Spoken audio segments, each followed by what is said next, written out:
வரும் சட்டசபை தேர்தலில் நடிகர் சங்கம் யாருக்கும் சாதகமாக செயல்படாது என்று தெரிவிக்கப்பட்டுள்ளது. தென்னிந்திய நடிகர் சங்க நிர்வாகிகள் புதனன்று செய்தியாளர்களை சந்தித்தனர். அப்போது நடிகர் சங்க தலைவர் நாசரிடம் இந்த தேர்தலில் சங்கத்தின் நிலைப்பாடு என்ன என்று கேட்கப்பட்டது.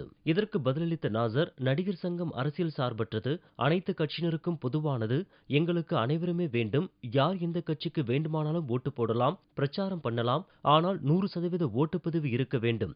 எனவே அனைவரும் வாக்களியுங்கள் என்று தெரிவித்தார். நடிகர் சங்க தேர்தலில் எதிரெதிராக நின்ற கருணாசும் சரத்குமாரும் இந்த தேர்தலில் ஒரே அணியில் நிற்கிறார்களே என்று கேட்டதற்கு, இதிலிருந்தே தெரிந்து கொள்ளலாம் நடிகர் சங்கம் அரசியலுக்கு அப்பாற்பட்டதென்று. அன்று சங்கத்தின் தேர்தலுக்காகத்தான் அணிகளாக பிரிந்து நின்றோம், தேர்தல் முடிந்ததும் எல்லோரும் ஒரே அணியாகிவிட்டோம் என்றும் நாசர் கூறினார்.